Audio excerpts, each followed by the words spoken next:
भारत माता की, भारत माता की, छत्रपती शिवाजी महाराज की, धर्मवीर छत्रपती संभाजी महाराज की, बोल सियापति रामचंद्र की, पवन सुत हनुमान की, उमापति महादेव की, बोलो जी भाई सब संतान की, सनातन धर्म की, गो माता की, भारत माता की, जय श्री राम, जय श्री राम, जय जय श्री राम।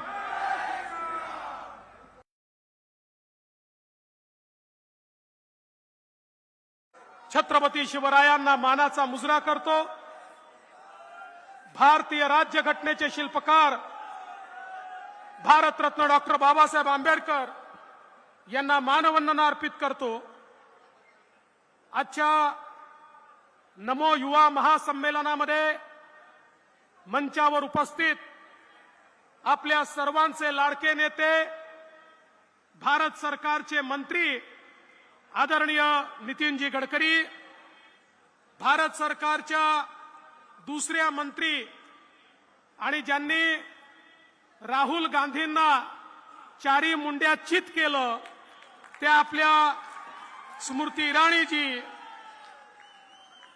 या ठिकाणी विशेष रूपाने आलेले युवा मोर्चाचे राष्ट्रीय अध्यक्ष तेजस्वी सूर्याजी, आपले महाराष्ट्राचे अध्यक्ष चंद्रशेखर बावनकुळेजी, युवा मोर्चाचे अध्यक्ष राहुल लोणीकरजी, सुरेश खाडेजी, जितेंद्र कुकडेजी, या ठिकाणी उपस्थित आपले सर्व मान्यवर खासदारजी, सर्व आमदार साहेब, सर्व आपले प्रमुख पदाधिकारी, यादी मोठी असल्यामुळे माफ करा सगळ्यांचे नाव घेत नाही, पण सर्वच सन्माननीय मंच आणि उपस्थित सर्व माझ्या भगिनी आणि बंधूंनो, आज मला अतिशय आनंद आहे की नागपूरमध्ये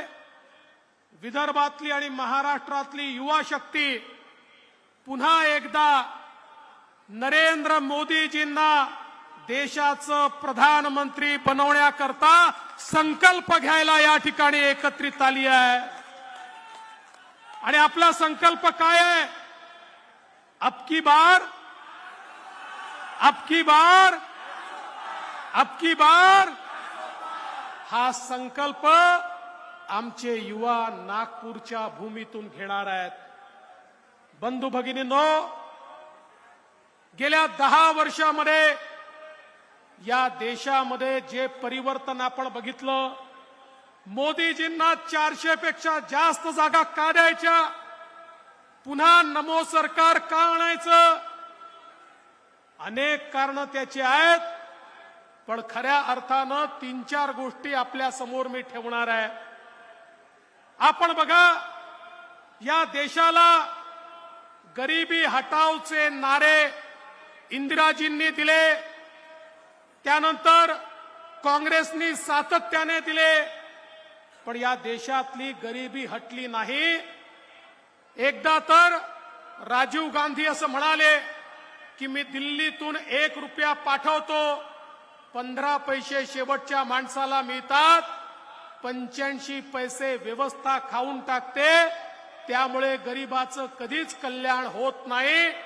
देशाला नरेंद्र मोदीजींच्या रूपात एक असा नेता मिळाला ज्यांनी सांगितलं खाणार नाही, खाऊ देणार नाही, 1 रुपया दिल्लीतून पाठवेल, शेवटच्या माणसाला 1 रुपयाच मिळेल, आणि एक अशी व्यवस्था मोदीजींनी या देशामध्ये उभी केली। तंत्रज्ञानाचा उपयोग करून या ठिकाणी जनधनचं खातं असेल, मोबाईल असेल, आधार असेल, याच्या माध्यमातून एक अशी व्यवस्था उभी केली की कोणालाही भ्रष्टाचार करता येत नाही, गरीबाच्या ताटातून कोणाला खाता येत नाही, गरीबाच्या ताटात आता कोणाचा वाटा नाही। ही व्यवस्था उभी केल्यामुळे देशामध्ये जे 50 वर्षात जमलं नाही ते 10 वर्षात झालं. गरिबी रेषेखाली असलेले 25 कोटी लोक हे गरिबीतनं बाहेर आले असा नीती आयोगाचा अहवाल आज सांगतो. गरिबी हटावचा नारा इंदिराजीचा असेल, पण गरिबी हटावचं काम जर कोणी केलं असेल तर ते माननीय मोदीजींनी केलं. त्यामुळे गरिबी हटावपासनं विकसित भारतापर्यंत हा प्रवास मोदीजींच्या अंतर्गत आपण करतोय. आज सगळे युवा या ठिकाणी आहेत. युवांना काय हवंय? शिक्षण हवंय, रोजगार हवाय. नवीन शिक्षा नीती मोदीजींनी दिली. या नवीन शिक्षा नीतीने आमच्या करता शिक्षण केवळ डिग्री पुरतं मर्यादित नाही ठेवलं, तर आम्हाला शिक्षणातनं अर्थार्जन करता आलं पाहिजे. कुठल्याही प्रकारची डिग्री घेतल्यानंतर त्याला असं कौशल्य प्राप्त झालं पाहिजे की तो रोजगार स्वयंरोजगाराकरता तयार असला पाहिजे. अशा प्रकारचं शिक्षण हे तर दिलंच, पण ते देत असताना मोदीजींनी सांगितलं इंग्रजांनी 150 वर्ष आमच्यावर राज्य केलं म्हणून केवळ इंग्रजांच्या भाषेमध्ये आम्ही का शिकायचं. आणि म्हणून त्यांनी सांगितलं डॉक्टर व्हायचं असेल, इंजिनियर व्हायचं असेल, कुठलीही डिग्री घ्यायची असेल, आता तुम्ही तुमच्या भाषेत देखील शिकू शकता.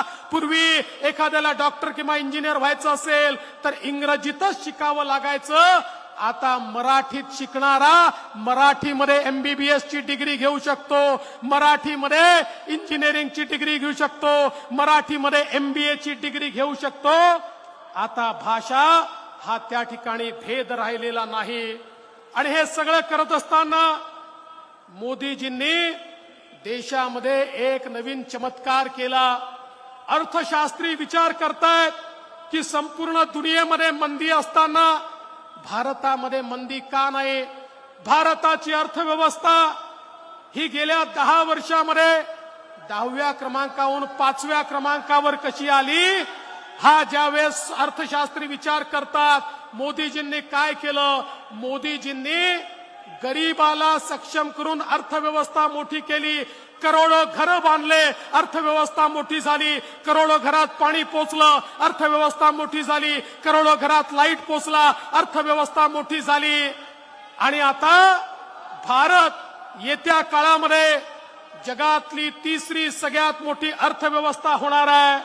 आणि 3री सगळ्यात मोठी अर्थव्यवस्था म्हणजे काय. अर्थव्यवस्था मोठी होते म्हणजे नेमकं काय होतं. अर्थव्यवस्था मोठी होते तर संधी तयार होते. अर्थव्यवस्था मोठी होते, रोजगार तयार होतो. अर्थव्यवस्था मोठी होते, नोकऱ्या मिळतात. अर्थव्यवस्था मोठी होते, लोकांना आपले स्वप्न पूर्ण करण्याकरता पंख त्या ठिकाणी लाभतात. हे जे करोडो करोडो देशातले युवा आहेत, या युवांच्या हाताला काम देण्याकरता आमच्या अर्थव्यवस्थेचा विस्तार मोदीजींनी केला. आणि तो करत असताना या देशातला काळा पैसा संपवून या देशातल्या काही ठेकेदारांनी या ठिकाणी सगळा काळा पैसा जो आपल्या तिजोरीत ठेवला होता, या देशामध्ये GST आणून काळ्या पैशाचा व्यवहार बंद करून देशाच्या गरीबाचा पैसा गरीबापर्यंत पोहोचवून एक नवीन अर्थचक्र हे मोदीजींनी तयार केलं. त्यामुळेच आज भारताची अर्थव्यवस्था जगामध्ये सगळ्यात वेगानं विकसित होणारी अर्थव्यवस्था आहे. आणि जगामध्ये सगळ्यात जास्त संधी आणि नोकऱ्या जर कुठल्या अर्थव्यवस्थेत तयार होत आहेत तर ते भारताच्या अर्थव्यवस्थेत तयार होत आहेत. आज आपण पाहू शकतो मोदीजींच्या नेतृत्वात आणि आपल्या नितीनजींच्या नेतृत्वात ज्या प्रकारे भारतामध्ये इन्फ्रास्ट्रक्चरचं जाळं तयार झालं, ज्या प्रकारचे रस्ते तयार झाले. मी बॉर्डरला गेलो होतो, त्या ठिकाणी लेह लद्दाखला गेलो होतो. तिथले मिलिटरीचे सर्वोच्च अधिकारी म्हणाले ओ मोदीजींनी परिवर्तन केलं. मी म्हटलं काय केलं. म्हणजे पूर्वीचं सरकार म्हणायचं बॉर्डरवर सीमेवर रस्तेच तयार करू नका, रस्ते तयार केले तर समोरून आक्रमण होईल. समोरच्या देशांनी सीमेवर रस्ते तयार करून टाकले. त्यामुळे त्यांचं सैन्य, दारुगोळा, तोफा या आणण्याकरता त्यांना 8 तास लागायचे, आम्हाला 8 दिवस लागायचे. त्यांनी हल्ला केला तर तो हल्ला आम्ही परतवू शकत नव्हतो, पण मोदीजींच्या नेतृत्वात, आमच्या नितीनजींच्या नेतृत्वात बॉर्डरवर आता असे त्या ठिकाणी रस्ते तयार झाले, ते जर 8 तासात दारुगोळा आणतील आम्ही 4 तासात आणू शकतो आणि त्यांचा मुकाबला करू शकतो. हे मी म्हणत नाही, आज आपल्या सैन्याचे अधिकारी म्हणतात. हे परिवर्तन या ठिकाणी करून दाखवलं. आज वंदे भारत ट्रेन, भारतामध्ये तयार झालेली ट्रेन, एक अशी ट्रेन जी जगातल्या कुठल्याही श्रीमंत देशाला लाजवेल अशा प्रकारची ट्रेन, वंदे भारत ट्रेन भारतात तयार झाली. भारताचे रेल्वे स्टेशन हे एअरपोर्ट सारखे होत आहेत, बस स्टेशन एअरपोर्ट सारखे होत आहेत. भारतामध्ये इन्फ्रास्ट्रक्चरचं प्रचंड काम आज चाललेलं आहे. आणि यासोबत भारताला बलशाली बनवण्याकरता मोदीजींनी मेक इन इंडियाची सुरुवात केली. आणि जो भारत आपले शस्त्रास्त्र सगळे इम्पोर्ट करत होता, आम्हाला जर रशियानी, इस्रायलनी शस्त्रास्त्र दिले नाहीत तर आम्ही दुश्मनाचा मुकाबला करू शकत नव्हतो.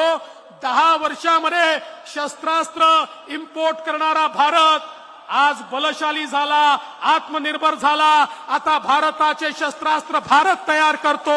आमच्या भारतामध्ये आज या ठिकाणी कॉम्बॅट एअरक्राफ्ट तयार होतं, वॉरशिप तयार होते, सबमरीन तयार होतं, सर्व प्रकारच्या गन तयार होतात, सर्व प्रकारचे मिसाईल तयार होतात. आता जगातल्या 50 देशांना भारत शस्त्रास्त्र एक्सपोर्ट करतो आहे. अशा प्रकारची अवस्था भारताची है. अब भारत की ओर बुरी नजर उठाकर देखने की हिम्मत कोई नहीं कर सकता. ऐसा मजबूत और बलशाली भारत मोदीजी ने तैयार किया. आणि जे जगाला जमलं नाही, मोदीजींनी ते करून दाखवलं. जगामध्ये चंद्रावर तर लोक उतरले, पण चंद्राच्या साऊथ पोलवर, दक्षिण ध्रुवावर कुठल्याही विकसित राष्ट्राला आपलं यान उतरवता आलं नव्हतं. जगामध्ये पहिल्यांदा चंद्राच्या दक्षिण ध्रुवावर यान उतरवणारा देश झाला तो माझा भारत देश झाला. मोदीजींनी चंद्रालाही एक प्रकारे जिंकलं आणि आदित्य एल1च्या माध्यमातून सूर्यालाही गवसणी घालण्याचं काम जगाच्या इतिहासात पहिल्यांदा कोणी केलं असेल तर ते मोदीजींच्या नेतृत्वात माझ्या भारत देशाने केलं. हे देखील आपण सगळ्यांनी लक्षात घेतलं पाहिजे. आणि म्हणून आज भारत एक महाशक्ती झालाय.